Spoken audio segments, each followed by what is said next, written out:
통일 꼭 반드시 해야 되는 걸까요? 어떨까요? 들어주세요. 다른 사람 눈치 보지 말고 자기 마음의 소리에 귀를 기울여 주십시오. 해보겠습니다. 통일 반드시 해야 된다고 생각하면 손을 들어주세요. 하나, 둘, 셋. 네, 몇 명이죠?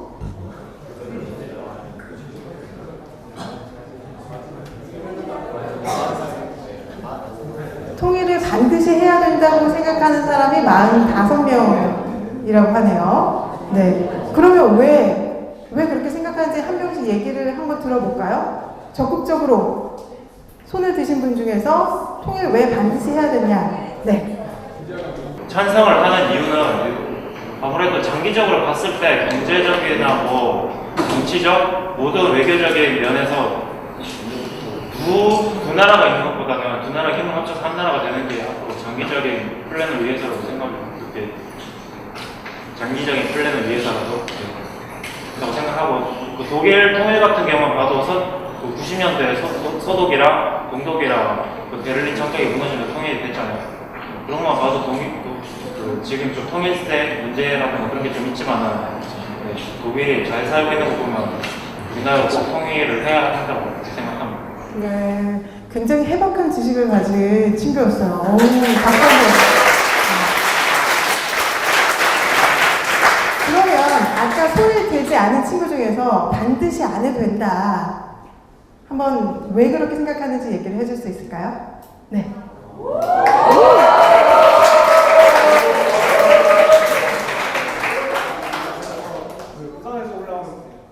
부산에서 올라온 25살 심규섭이라고 합니다. 예, 저는 앞에 분처럼 그렇게 많은 지식 가지고 있는 건 아닌데, 제가 경험했던 걸 토대로 말씀드리자면, 군대에 있을 때 대부분 군대 다녀오신 분들 아시겠지만 정신교육 되게 많이 들으셨을 거라고 생각됩니다. 예, 그때 보면은 대부분 저희 한국의 주적은 일본이나 중국이 아니라 북한이라는 얘기를 많이 들었고, 항상 저희도 북한에 대해서 항상 안 좋은 감정으로 이렇게 많이 배웠었는데, 오늘 자전거를 타면서도 느낀 것이, 저희 이 단체는 좀 통일에 가까워지고자 하는 그런 단체로 모였지만, 저희가 막상 들렀던 것은 제4땅굴이나 아니면 피해능선같이 북한과 안 좋은 그런 안 좋은 역사가 있는 곳에 많이 들렀던 것 같습니다. 그래서 그러한 것들 토대로, 그리고 저희가 군생활에서 많이 느꼈던 걸 토대로 보면 통일은 저희한테 꼭 필요한 건 아니고 오히려 북한을 좀 더 멀리하고 경계해야 되는 대상이라고 저는 생각합니다. 예, 이상입니다.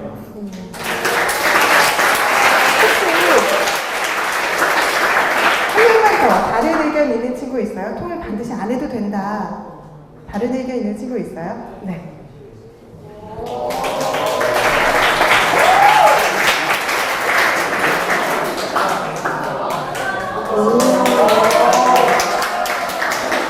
이런 질문을 할 줄 알고 미리 준비해온 거 아니죠? 저 생각해 본 걸 정리해서 말씀드리면, 이제 통일 후에 통일이 이른바 통일 대박을 이룰 수 있다고 이제 얘기하지만, 이제 그 통일을 이루기 위한 통일 비용이 너무나도 많이 이제 소모가 되고, 그다음에 명확한 재원 마련도 없는 상황에서 통일이 된다면, 이제 서독과 동독이 이제 통일이 된 후에 경제적 수렁에 좀 빠져서 아직까지도 약간 회복이 덜 된 상황이거든요. 그런 상황을 봤을 때 지금 아직까지는 통일이 좀 이를 거라고 생각하고요. 그 외에도 지금 많이 60년 동안 70년 가까이 이제 분단이 돼 있는 상황인데, 그 상황에서 지금 갑자기 통일이 된다면 이제 사회적 혼란이나 이제 지금 당장 이제 북한의 경제적 빈곤, 그 다음에 사회적 의식을 우리나라가 지금 아직까지는 이제 감당하기 어려운 시기라고 생각하기 때문에 아직까지는 반대라고 생각하고, 만약에 이런 게 해소가 된다면 그때서는 찬성해도 괜찮다고 생각합니다. 굉장히 똑똑하게 이야기를 잘 하셨어요. 친구들 얘기를 들어보니까 통일은 운명이라고 생각해서 반드시 해야 된다, 혹은 경제적인 가치를 위해서 해야 된다. 근데 아직은 안보가 더 중요하다, 주적은 북한이다. 뭐 이런 의견도 있었고요. 여러 가지 의견들이 있었는데요. 통일에 대해서 더 본격적인 이야기를 해볼 텐데 이렇게 통일이 어떻게 이루어질 것인가 뭐 시나리오를 짜볼 수도 있고요. 또 통일 이후에 여러 가지 불안한 요소들에 대해서 얘기를 해볼 수도 있을 것 같습니다. 역시 관련 질문들이 참 많이 나왔는데요. 좀 다양한 방법으로 질문을 뽑아보도록 하겠습니다. 스태프들이요, 항아리를 준비해 주셨다고 하는데요. 먼저 저는 빨간색이 제일 먼저 눈에 들어오네요. 빨간색 뽑아보겠습니다. 통일은 언제, 어떤 방식으로 될까요? 독일, 아니면 베트남, 그 외에 다른 방식이 될까요? 위원님 어떻게 생각하세요? 예, 사실 독일 통일은 뭐 여기에 있는 사람들 중에서 아마 독일 통일 때 아직 태어나지도 않은 사람들도 아마 많이 있는 것 같고, 그런데 사실 베트남 통일 같은 경우는 뭐 여러분들이 태어나기 까마득히 전에 일어난 일이죠. 그런데 나는 뭐 아직도 그 베트남 통일되던 날 그 기억이 생생해요. 뭐 내가 초등학교 6학년 때였는데 뭐 선생님이나 뭐 애들이 너무나 엄청난 충격을 받아서 왜냐하면 여러분들에게는 베트남은 상당히 가까운 나라 아니에요. 그러나 우리 어릴 때는 베트남은 굉장히 가까운 나라예요. 굉장히 가까운 나라. 왜냐하면 많은 한국 젊은이들이 군인으로 베트남에 갔어요. 베트남에 가서 싸우다 죽기도 하고 다치기도 하고 뭐 대단히 많은 우리 동네 형 중에서도 베트남에 파병된 사람도 있고 우리 친척 형 중에서도 베트남에 파병된 사람들이 있고 그뿐만 아니라 한국과 베트남이 비슷한 한국은 38도 선으로 남북한이 분단됐고 베트남은 17도 선으로 남베트남과 북베트남이 분단이 됐어요. 그래서 비슷한 처지에다가 뭐 같은 동아시아고 그리고 같은 공산주의와 어떤 민주주의로 나눠져서 싸움을 벌이고 있고 심지어 한국 군인까지 파병을 했다. 이게 굉장히 가까운 나라였는데 갑자기 북베트남이 침공을 해서 남베트남이 순식간에 사라졌다. 그래서 뭐 그로 인해서 받은 충격 이런 것이 뭐 상상을 초월할 정도로 컸죠. 그래서 사실 우리 세대나 우리 위 세대들에게서는 베트남 통일이라는 건 굉장히 중요한 어떤 역사적인 기억이자 또 한편으로는 트라우마로 여전히 나와 있는 그런 겁니다. 또 독일 같은 경우도 독일 통일 같은 경우는 굉장히 그런 커다란 그런 관심을 갖고 있는데 그런데 베트남은 무력 흡수 통일을 한 케이스고 동일은 무력은 아니지만 평화적인 흡수 통일을 한 케이스입니다. 근데 한국에서는 그럼 뭐 베트남식이냐 독일식이냐 아니면 제3의 남북한이 평화롭게 협상해서 뭐 어느 정도 중립적인 그런 방향으로 가는 그런 식이냐 뭐 여러 가지 방법이 있겠지만 그러나 가장 물론 최선의 방법은 남과 북이 평화적으로 협상해서 서로 중립적인 타협적인 그런 국가를 건설하는 게 가장 최선이겠죠. 그러나 한반도 현재 상황에서는 이러한 방법은 거의 가능성이 없습니다. 우리가 아무리 그렇게 선의로 그런 방향으로 가고자 하더라도 현재의 북한 체제가 남한하고 협상해서 그러한 통일의 길로 가려고 하는 아무런 의지가 없고 그리고 그러한 길을 실현할 수 있는 구체적인 방법도 없어요. 북한이 고려 연방제를 주장했어요. 김일성이 1960년대부터 주장하던 겁니다. 그래서 일부 사람들은 북한이 연방제를 구체적으로 추진하려고 한다라고 생각을 하지만 그러나 내용적으로 보면 그래서 우리가 그럼 고려 연방제 하자. 그럼 북한이 받을 것 같아요? 절대 안 받습니다. 북한은 말로만 연방제 얘기하지만 연방제를 추진하고자 하는 그런 구체적인 의지 자체가 없어요. 왜냐하면 북한 입장에서 가장 중요한 것은 김정은 독재 체제 그런 김정은뿐만 아니라 소수의 집권층의 그런 독재 체제를 유지하는 거네요. 권력 처분 그리고 특권을 유지하는 건데 연방제가 되어서 남한과 북한 사이의 접촉면이 늘어나면 늘어날수록 북한 체제는 붕괴 위험이 더 높아져요. 그렇기 때문에 북한은 말로만 연방제를 하지 절대 연방제를 받을 리가 없습니다. 결국은 남한과 북한의 통일의 현실적인 통일 방식은 흡수통일밖에 없다. 흡수통일밖에 없다. 이렇게 생각이 되고, 그러면 흡수통일 중에서도 어떤 흡수통일 방식이냐? 가능하면 평화적인 흡수통일을 해야죠. 당연히 가능하면 평화적인 흡수통일을 해야 되지만, 그러나 만약 우리의 의지와 상관없이 전쟁이나 혹은 전쟁에 준하는 사태가 벌어졌을 때는 우리가 전쟁을 일으키고 싶어서 전쟁하는 것이 아니고 북한이 먼저 침공해 오거나 혹은 다른 방식으로 그런 게 일어났다면 우리가 그걸 피할 방법이 없잖아요. 그럴 경우에는 역시 우리가 의도는 아니지만 베트남식 그런 협수통일도 현실적인 가능성에서는 배제할 수는 없는 것이다. 그렇게 생각을 하고 있습니다. 네. 두 번째 질문 뽑아볼게요. 무슨 색 뽑을까요? 초록? 네, 저는 연두색 뽑을게요. 네. 북한 주민은 미국의 적대적인 의식을 갖고 있는데요. 주한미군 철수 후에 남한주도로 통일하는 건 어떨까요? 정말 깔끔한 질문이죠? 북한이 미국을 싫어하니까 미국을 몰아내고 우리끼리 통일하자. 어떻게 생각하세요? 예, 북한이 미국이나 미군을 싫어하지만 미국이나 미군뿐만 아니라 역시 우리 한국 정부와 한국군도 대단히 싫어합니다.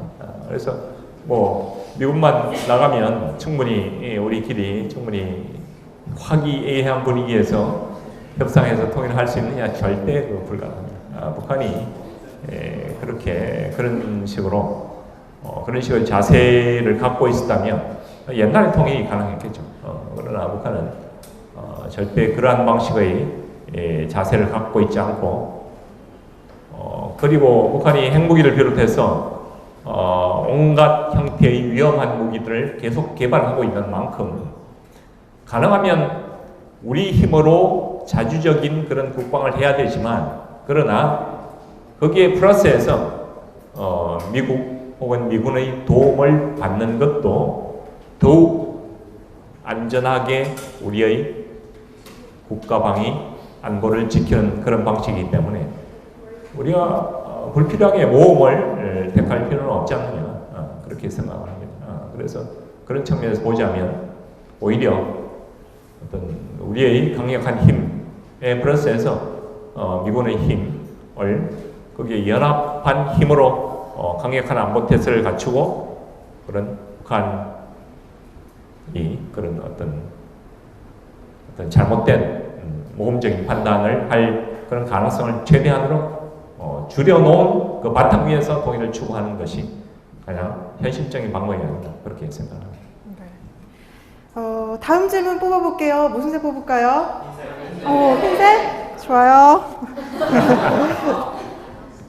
중국에게는 북한이 완충 국가이고요. 또 과거에 이데올로기를 공유했기 때문에 쉽사리 포기하기가 쉽지 않을 것 같습니다.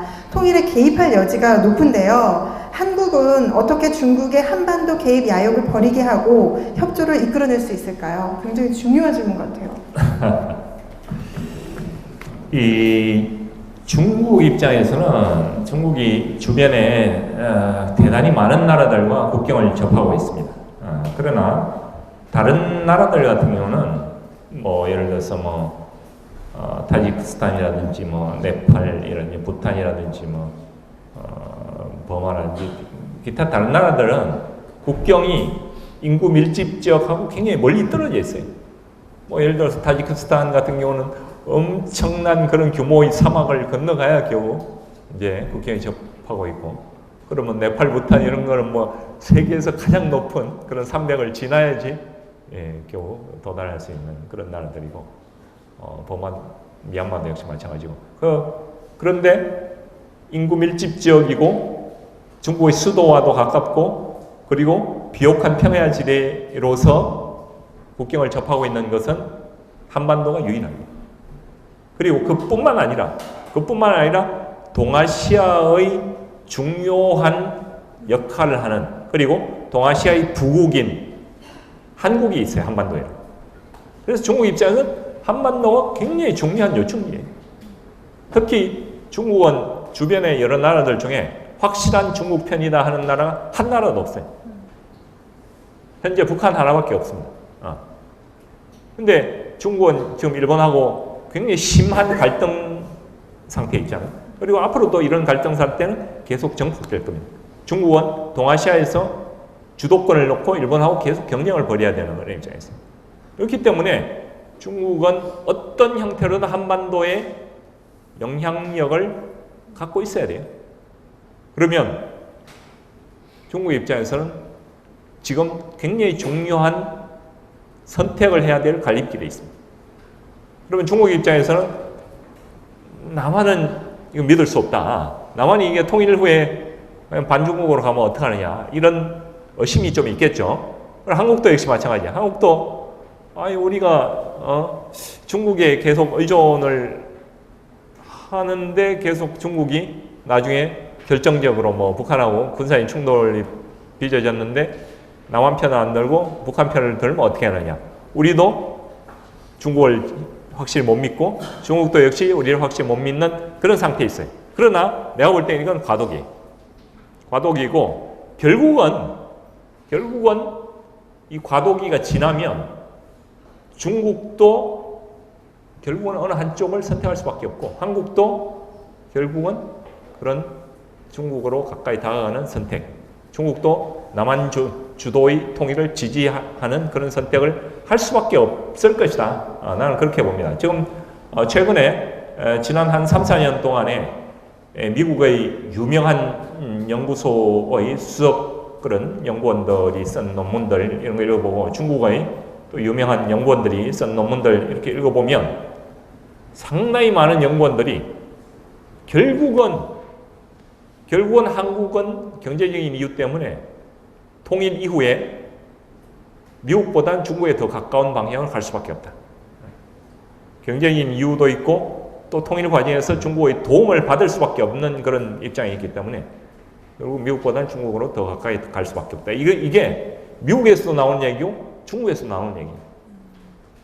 그렇기 때문에 만약 중국 입장에서는 통일 한반도가 미국보다 중국에 더 가까워질 것이다. 이러면 통일을 반대할 이유가 없잖아요. 지금 한국이 반중국으로 갈까봐 겁이 나서 이제 한국을 지지 못하는 거지. 한국이 만약 통일 한국이 중국에 더 가깝다. 그러면 사실 중국 입장에서는 일본하고 대결하는 데서도 한국의 지지를 얻으면 상당히 그런 천군만마를 얻은 입장이고 또 한국 입장에서도 그렇죠. 지금 현재 한국이 무역 흑자를 굉장히 많이 보고 있습니다. 한국은 사실 무역 국가잖아요. 무역으로 먹고 사는 국가입니다. 근데 무역 흑자의 3분의 2가 다 중국에서 납니다. 중국이 없으면 지금 우리나라는 경제적으로 막 완전히 휘청할 수밖에 없어요. 경제적으로는 미국, 일본과의 무역액을 다 합친 것보다 중국과의 무역액이 더 많아요. 중국에 경제적으로 굉장히 많이 의존하고 있거든요. 그리고 중국하고 북한은 굉장히 특수한 국가이기 때문에 통일 과정에서 중국의 협조 없이는 통일이 불가능해요. 중국이 끝까지 통일을 방해하겠다 그러면 사실은 통일하기가 굉장히 어렵습니다. 그래서 통일 과정에서 반드시 중국의 협조를 얻어야 돼요. 그러면 이러한 경제적인 이유, 그 다음에 통일 과정에서의 중국의 협조 이런 거를 종합해보면 결국에는 한국이 통일 과정에서의 중국의 협조를 적극적으로 얻기 위해서라도 그렇고 경제적인 이유 때문에서라도 그렇고 상당히 어떤 중국하고 굉장히 많이 가까워지는 그런 과정을 겪지 않을까 그렇게 생각하고 물론 그게 이제 미국하고 멀어진다는 얘기는 아니에요. 미국하고의 관계도 굉장히 중요하다고 생각하기 때문에 그리고 중국 입장에서도 사실 북한이 지금 망나니처럼 굴고 뭐 사실 이게 뭐 중국말 하나도 듣지도 않고 사실 국제인 수치잖아요. 중국의 얼굴에 먹칠만 하는 그런 나라란 말이에요. 북한이라는 나라가.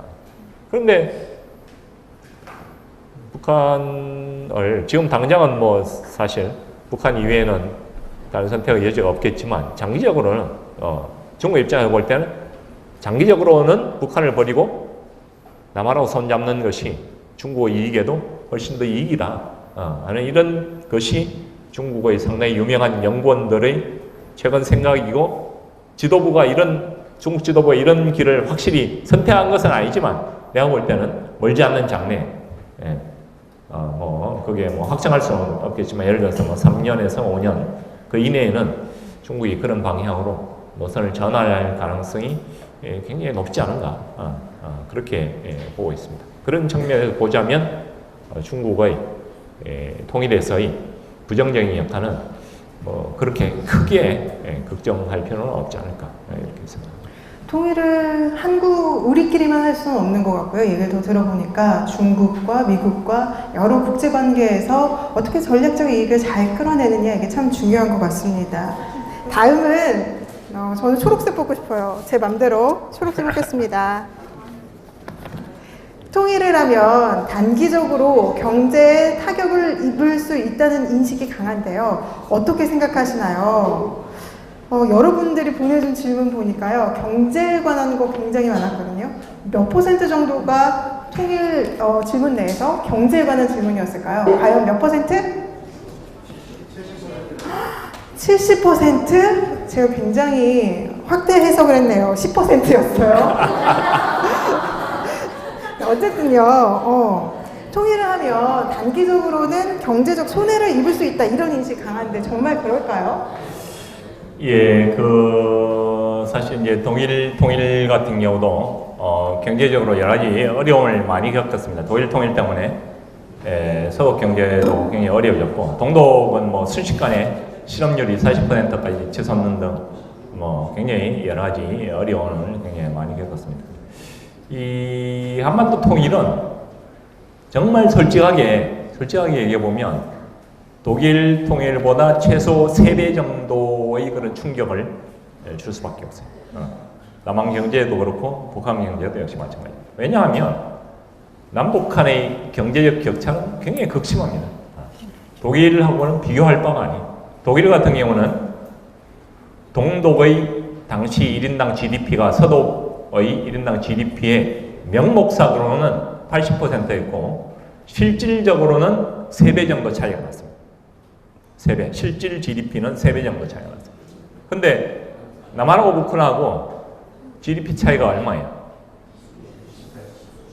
명목 GDP가 25배 차이 나고 실질 GDP는 40배 이상 차이 납니다.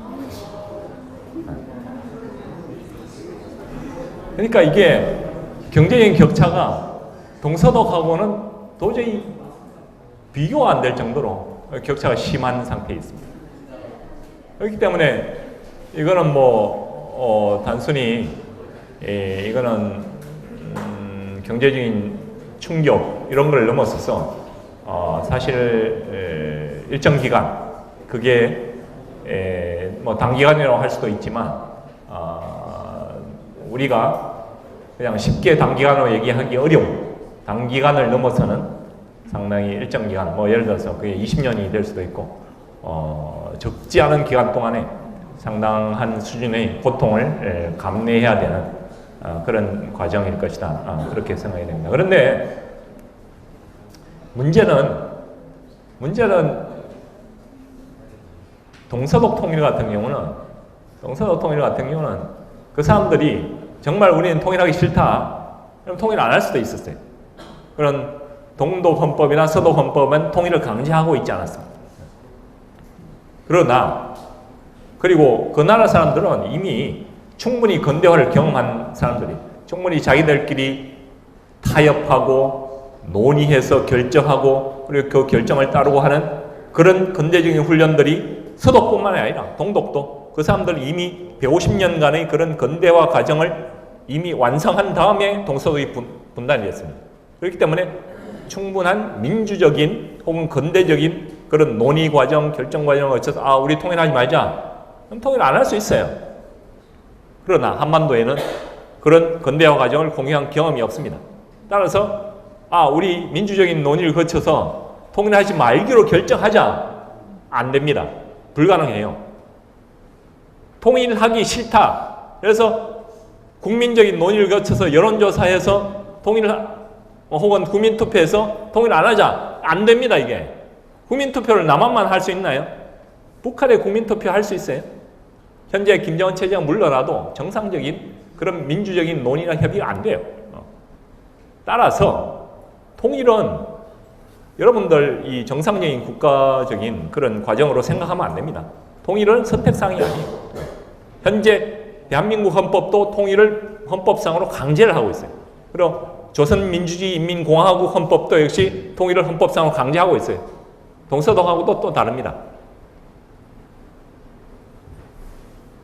중국이나 미국이나 유엔의 법률상으로는 뭐 남북한이 각각 다른 국가로 되어 있지만 우리 대한민국 헌법이나 북한 헌법상으로는 통일을 강제하도록 되어 있어요.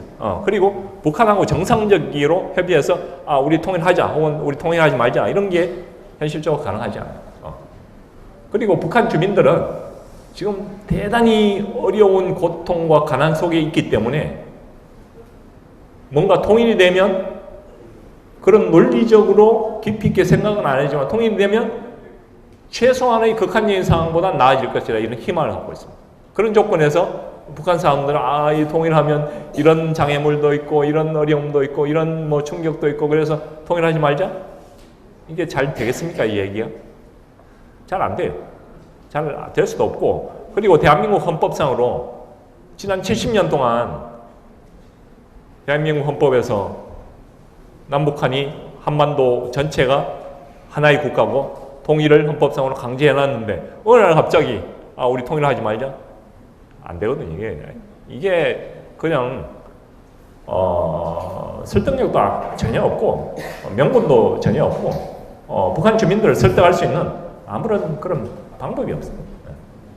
그래서 그런 측면에서 결국 우리가 뭐 경제적으로 이익이냐 아니냐 이런 걸 따질 수 있는 그런 입장이 아니라는 거죠. 그리고 장기적으로 볼 때는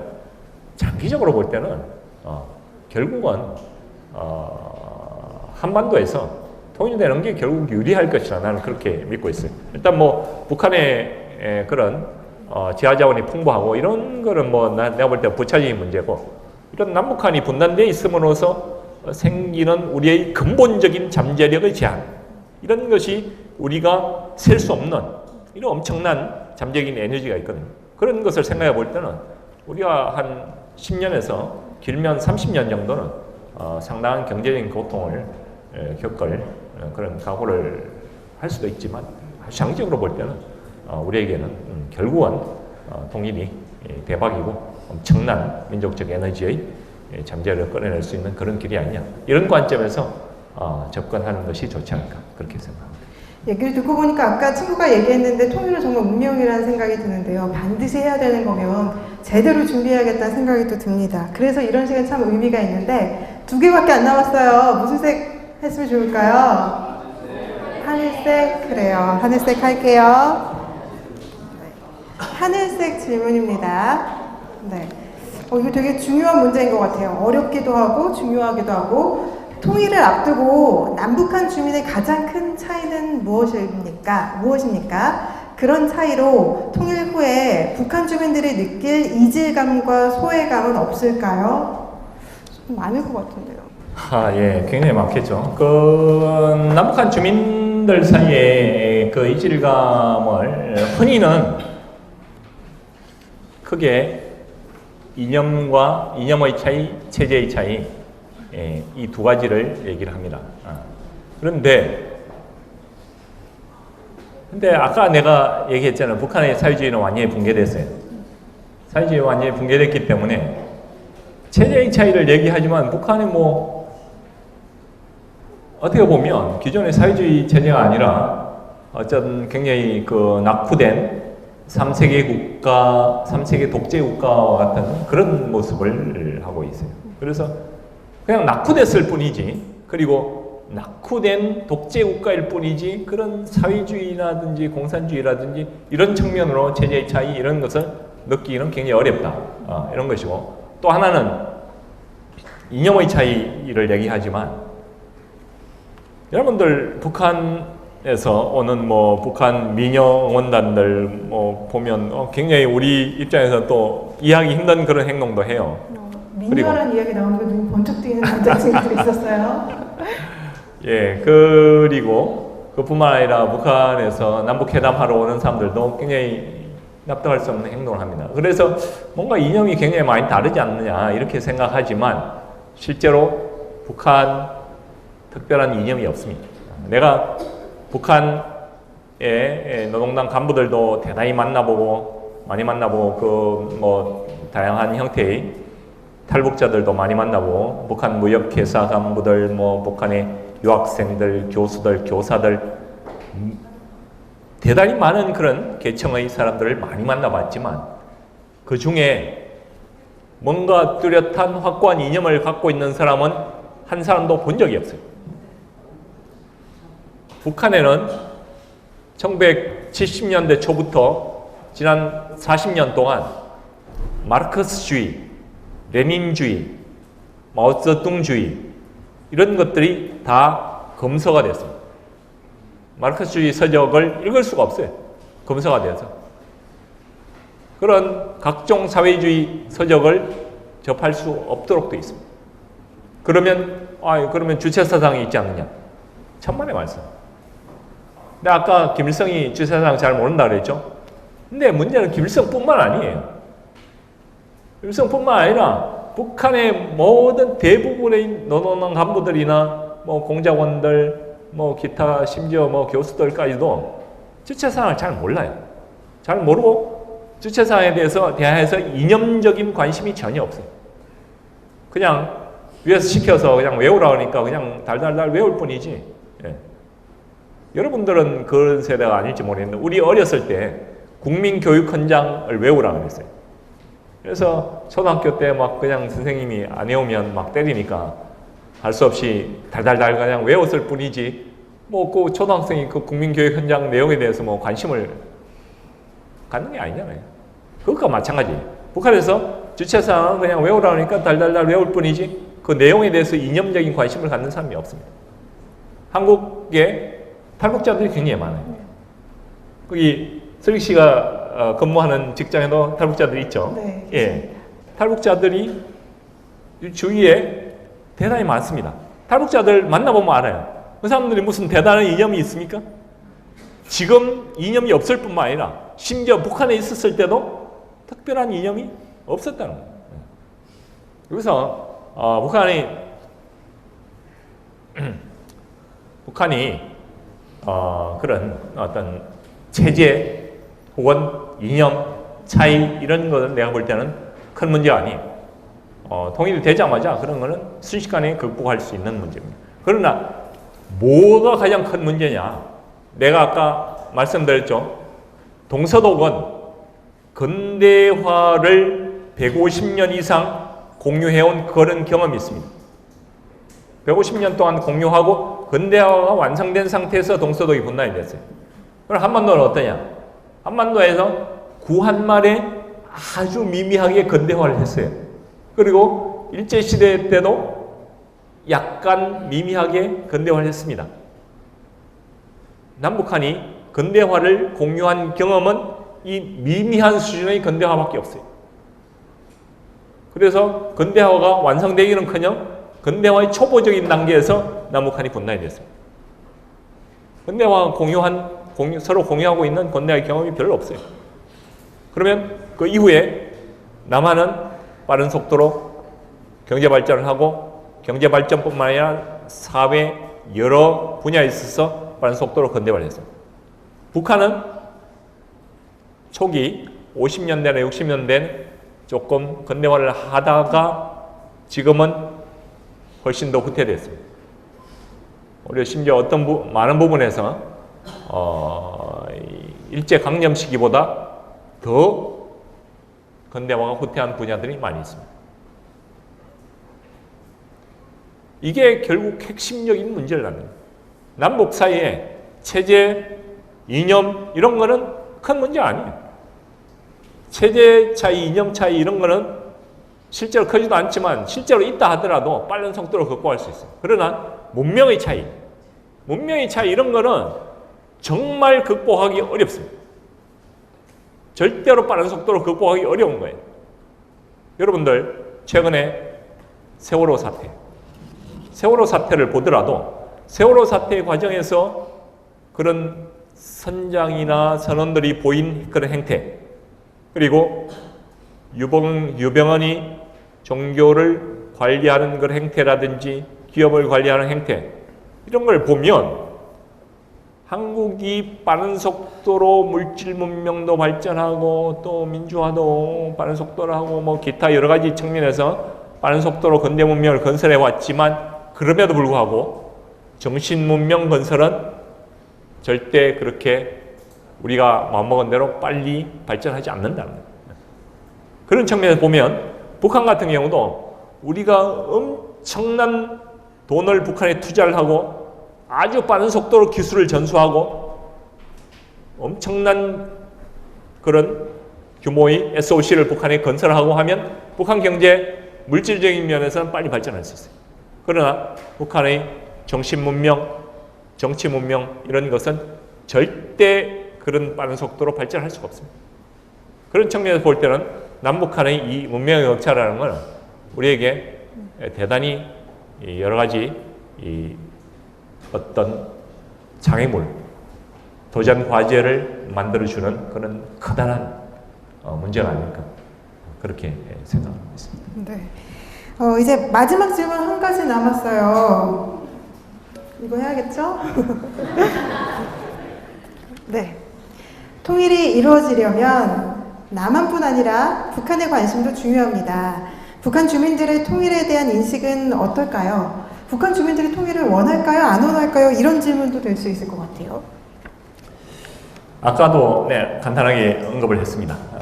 북한 사람들은 현재 경제적으로도 엄청난 고통에 시달리고 있고 정치적으로는 폭압에 시달리고 있고 기타 여러 가지 측면에서 암울한 상태에 있습니다. 북한 주민들 입장에서는 뭐 어떤 통일 이후에 어떤 결과를 가져오든 당연히 통일을 원해요. 통일이 돼서 북한 주도의 통일도 좋고 남한 주도의 통일도 좋고 어떤 식으로 통일돼도 지금 현재의 북한 주민들이 처하고 있는 상태보다는 나아질 것이다, 이런 확신이 있어요. 그래서 북한 주민들 같은 경우는 아마 90% 혹은 95% 정도가 통일을 지지합니다. 그것도 단순히 아주 통일 하면 좋지 이런 게 아니고 아주 간절하게 통일을 염원하고 있어요. 그래서 북한의 그런 통일에 대한 지지율, 통일에 대한 열렬한 애절함, 이런 거는 굉장히 강력하다. 우리가 여러분들이 갖고 있는, 여러분들 중에서도 이제 통일을 지지하는 사람들 있겠지만 그런 사람들이 갖고 있는 통일에 대한 열정보다 훨씬 더 몇 배 뛰어넘는 그런 통일에 대한 이 열정을 갖고 있다, 이렇게 생각할 수 있고, 그런 북한 주민들의 통일에 대한 열망, 열정이 한반도 통일에 있어서 굉장히 중요한 통일의 에너지가 될 수밖에 없는 그런 현실이라고 이야기해주고 싶습니다. 네. 통일 그 과정에 대한 이야기들을 좀 나눠봤는데요. 통일이 좀 마음에 가깝게 와닿으려면 통일 이후에 우리가 어떤 꿈을 꾸면서 살 수 있을까 상상해보면 좋을 것 같아요. 여러분한테 한번 질문을 던져보고 싶은데, 통일이 된다면 어떤 꿈을 펼치고 싶으세요? 혹시 그런 걸 생각해본 적 있으세요?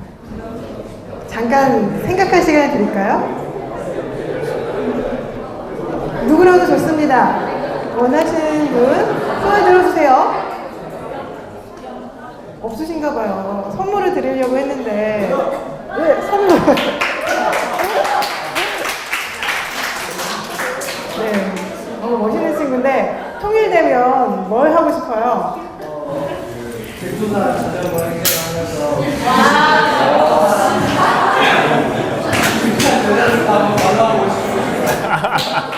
자전거를 타고 백두산까지 가는 건 굉장히 좋았는데 북한 여자들 만나고 싶다. 그럼 여기는 여자들 뭐가 되는 거야? 어쨌든 좋은 꿈이었어요. 네, 좋죠. 한반도 전체를 일주를 하고 맛집 탐방을 하고 싶어요.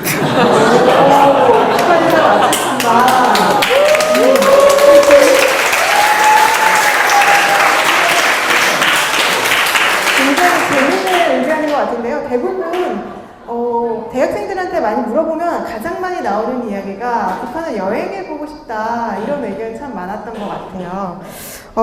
통일 이후에 한국에 대해서, 한국 사회에 대해서 궁금한 점들을 또 질문들 베스트 3로 뽑아봤습니다.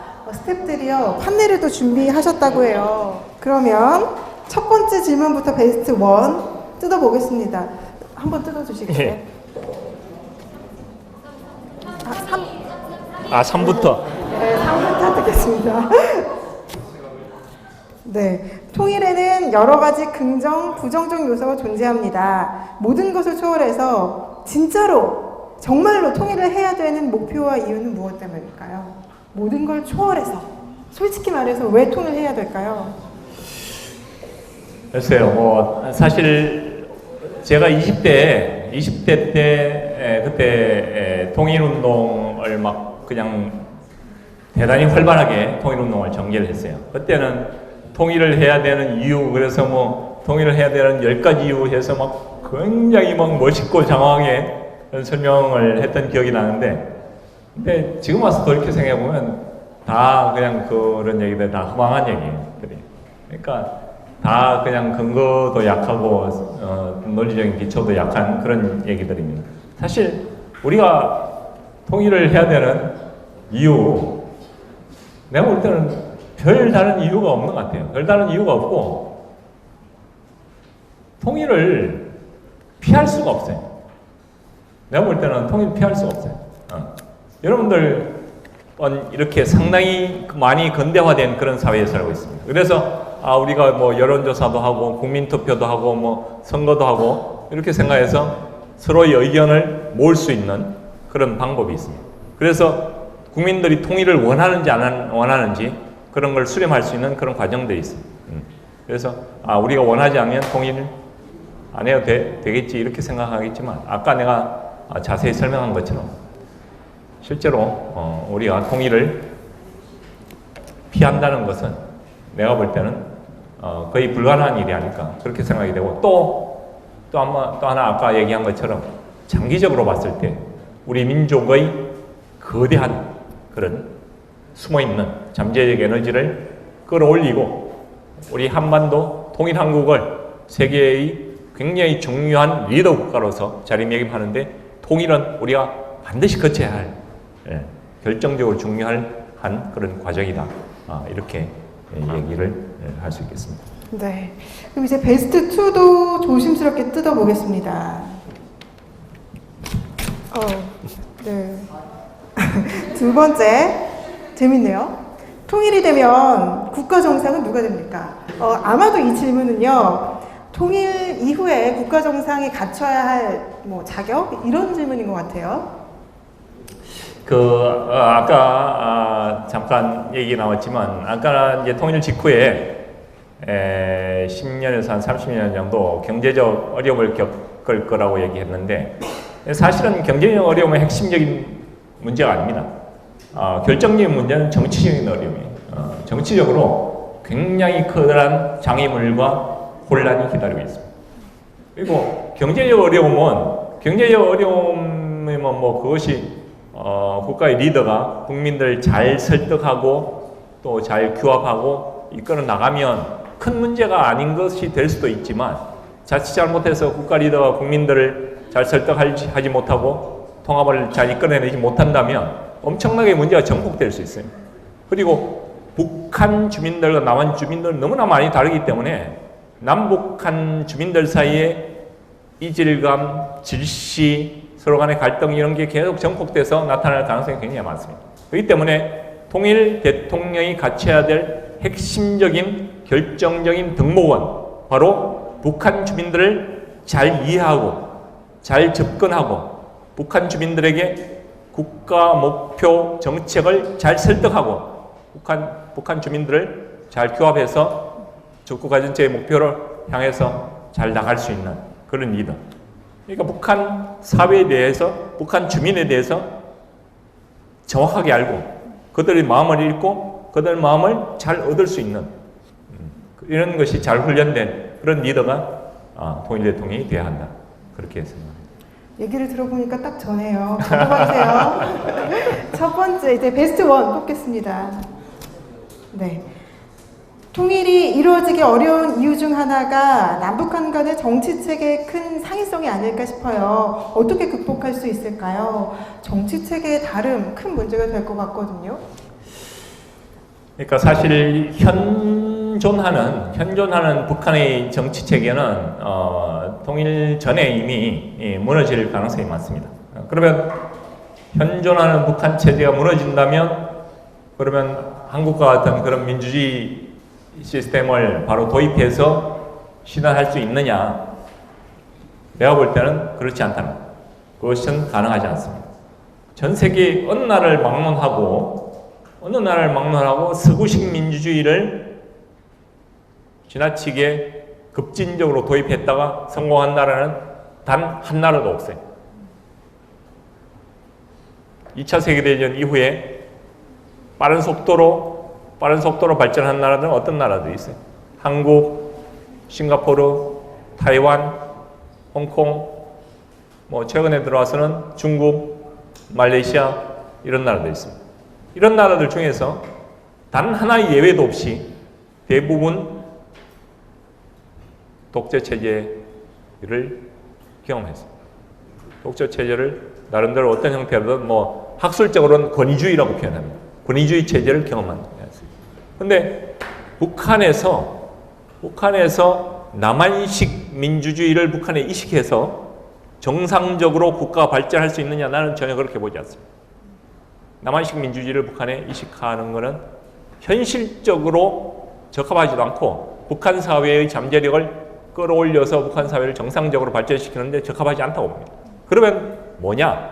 북한에 걸맞는 수준의 민주주의, 현재의 그런 김정일식이나 김정은식 이런 아주 극단적인 포갑체제는 절대 용납이 되어서는 안 되겠지만, 그러나 현재의 남한식의 이런 꽤 높은 수준의, 뭐 여러분들이 볼 때는 꽤 높은 수준이 아니라고 볼지 모르겠지만, 그러나 일단 다른 전 세계적으로 내가 볼 때는 상당히 높은 수준의 이런 민주주의를 북한에 바로 도입하기는 굉장히 어렵다고 나는 보고 있습니다. 그래서 북한의 실정에 맞는 민주주의, 일정 적정 수준의 민주주의를 북한에 도입하고 남한과 북한의 약간 분리된 체제로 운영하는 것이 좋지 않을까. 그것이 현실적으로는 내가 볼 때는 연방제가 돼야 된다고 생각하지만, 그러니까 통일 방식으로서의 연방제가 아니고, 통일 방식으로서의 고열 연방제나 이런 것은 아무런 현실성이 없지만, 통일되고 난 이후에, 통일은 흡수통일이라는 가장 현실성이 있다고 생각하고, 통일된 이후에 남한과 북한을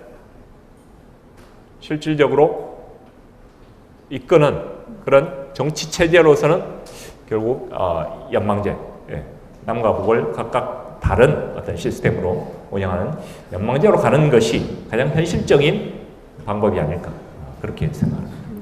이게 통일에 대해서 여러 가지 이야기를 해봤는데요. 얘기를 들을수록 고민이 더 되는 부분도 있고, 공부를 좀 해봐야겠다 이런 호기심이 생기는 부분들도 참 많았습니다. 위원님 이렇게 평생을 북한 민주화 운동가로 살고 계시고 또 후배 양성도 하고 계신데요. 여기 굉장히 많은 20대 청년들이 있습니다. 이 대학생들에게 해주고 싶은 말씀 있으면 한마디 해주세요. 예, 제가 해주고 싶은 이야기들이 대단히 많습니다만, 여러분들 세대에서는 사실 북한에 대해서도 관심이 굉장히 적을 수 있고, 여기 모인 사람들은 관심이 많으니까 모였겠지만, 여러분들 친구들 중에서 북한에 대해서 관심이 적고 통일에 대해서도 관심이 적을 거예요. 그러나 내가 방금 얘기한 것처럼 북한 문제, 통일 문제를 우리가 피하려고 해도 피할 수가 없고, 그리고 한국의 혹은 한반도의 미래 50년은 결국은 북한 문제, 통일 문제에서 승패가 결정나요. 이 문제를 우리가 얼마나 잘 성공적으로 해결해 나가느냐, 이 문제를 얼마나 우리의 잠재력을 잘 키우는데 활용하느냐에 따라서 결국 우리의 미래는 성공하느냐 실패하느냐, 이것이 판가름나기 때문에 그것이 얼마나 중요한지 여러분들이 자각을 하고, 그리고 더 나가서 여러분들 친구에게도 그러한 문제의식, 그러한 입장을 널리 알리고 전파해서 여러분들이 미래 통일 한국에서 중요한 통일의 씨앗, 통일의 미랄이 되어주시기를 강력히 권유해 드립니다. 네, 감사합니다.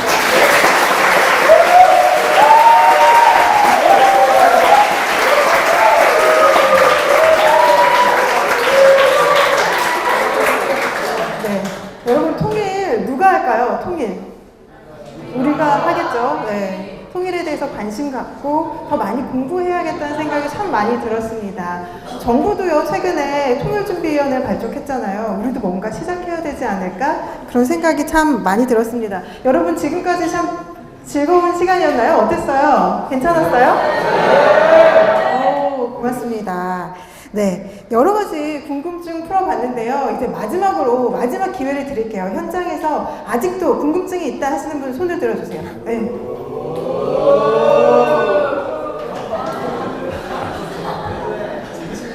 제 질문은 이렇습니다. 올해 초에 박근혜 대통령이 통일은 대박이다 이런 말을 남겼습니다. 근데 제가 볼 때는 어떤 대통령이 통일 정책 구상이나 논의보다는 해외 순방을 통해서 각국 정상들과의 만남을 통해서 어떤 박근혜 대통령이 주장한 이른바 창조 경제에 관련 어떤 행보를 보였는데, 그렇다면 박근혜 대통령이 통일은 대박이다라는 말을 한 저희는 무엇이라고 생각하시는지 궁금합니다.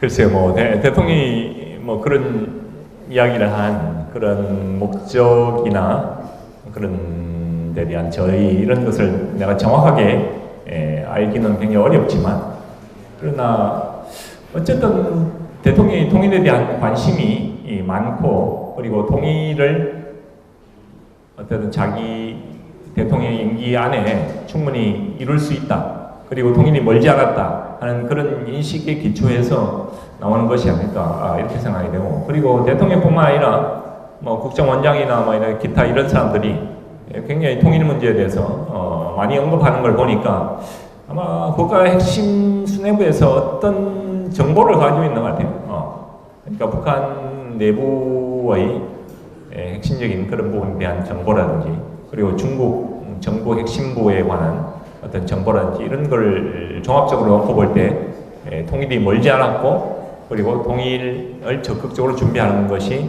굉장히 중요한 시대의 과제다, 이런 것을 느끼고 그렇게 추진하는 것이 아닌가 이렇게 생각하겠습니다. 네. 또 다른 질문이 있는 친구, 네, 여자분. 네, 반갑습니다. 저는 부산대학교 체육교육과 박정원입니다.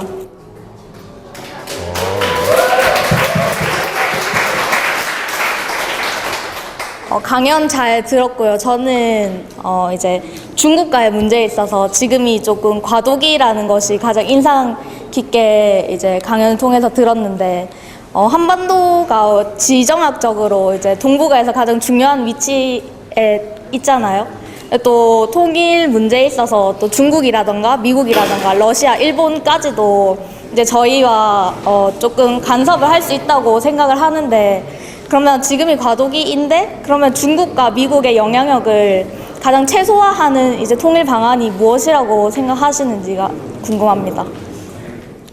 예, 중국과 미국의 영향력이 지나치게 큰 것은 우리에게 바람직하지 않겠지만, 그렇다고 해서 중국과 미국의 영향력을 지나치게 과도하게 줄이려고 노력할 필요는 없을 것 같아요. 그리고 중국과 미국이 사실 중국도 그렇고 미국도 그렇고 전 세계적으로 자신의 주도권을 실현하려고 하는 나라예요. 미국은 이미 오랫동안 전 세계적으로 주도권을 유지해왔고, 앞으로도 그러한 주도권을 유지하려고 하는 그런 욕구를 가진 나라고, 중국은 미국을 대신해서 전 세계적인 주도권을 행사하려고 하는 그런 나라입니다. 그러나 중국은 굉장히 영향력이 굉장히 좁아요. 지금 영향력이 광범한 영향력을 행사할 수는 없어요. 특히 아시아에 있어서의 중국의 영향력은 굉장히 협소합니다.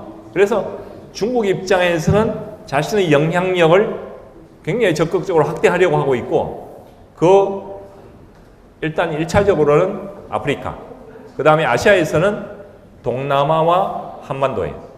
동남아와 한반도를 중국 입장에서 굉장히 전략적으로 굉장히 중시하고 있는데, 그렇기 때문에 중국 입장에서는 한반도가 중국 편에 서느냐 아니면 중국 편에서 멀어지느냐 이런 것이 중국 입장은 굉장히 중요하고, 따라서 미국이나 중국이 한반도에 어떤 간섭을, 물론 이제 간섭을 하려고 하겠죠. 간섭을 하려고 하지만 또 동시에 그 간섭이 과도해서 한반도에 사는 사람들이 거부감을 일으키며 역작용이 나기 때문에, 그런 거부감이 가능하면 거부감을 일으키지 않는 방향으로 그런 역할을 하려고 할 가능성이 굉장히 많다는 거예요. 그러니까 간섭은 부분적으로 하지만 오히려 간섭보다는 구애라는 그런 측면이 더 부각되지 않을까, 그렇게 생각이 되고, 이런 미국과 중국의 한반도에 대한 구애, 적극적인 구애, 이런 것이 우리 입장에서는 한편으로는 우리 처지를 굉장히 난감하게 만들어요. 최근에 여러분들 신문을 적극적으로 보면 중국이 주도하는 그런 새로운 아시아 펀드, 이런 것에 중국은 적극적으로 가입하라고 권유하고 미국은 가입하지 말라고 권유하고 있어요. 그리고 미국이 주도하는 미사일 방어 체제에 미국은 적극적으로 가입하라고 하고 중국은 가입하지 말라고 권유하고 있어요. 한국 입장에서는 굉장히 부담스러워요. 굉장히 부담스럽지만 또 한편으로 좋게 해석하면 미국과 중국이 계속 현재도 구애하고 있지만 미래도 계속 구애할 가능성이 많기 때문에 이것을 적극적으로 활용하면 한반도에서 결국 미국도 통일을 적극적으로 지지하고 도와줄 수밖에 없고, 중국도 역시 통일을 적극 지지하고 도와줄 수밖에 없는 그런 방향으로 충분히 만들 수 있다. 우리가 슬기롭게 대하고, 그리고 냉정하게 그들의 어떤 그들의 약점이나 그들의 현재의 지향, 이런 것을 잘 활용하면 충분히 우리의 통일의 동력으로 삼을 수 있는 것이 아닌가, 그렇게 생각하고 있습니다. 네, 이렇게 여러분들의 질문까지 해서 더욱더 알차고 꽉 찬 토크쇼 통일 낙서가 됐습니다. 통일에 대해서 여러 가지 이야기들 참 많이 나눠봤는데요. 여러분들 자전거 페달을 밟으면서 일단 좋은 친구들 많이 만나시고요. 또 통일을 준비하는 인재가 되는 그런 계기들이 되는 좋은 시간 됐으면 좋겠습니다. 지금까지 북한민주화 네트워크의 김용원 연구위원님과 함께했습니다. 그리고 저는 진행의 장슬기였습니다. 감사합니다.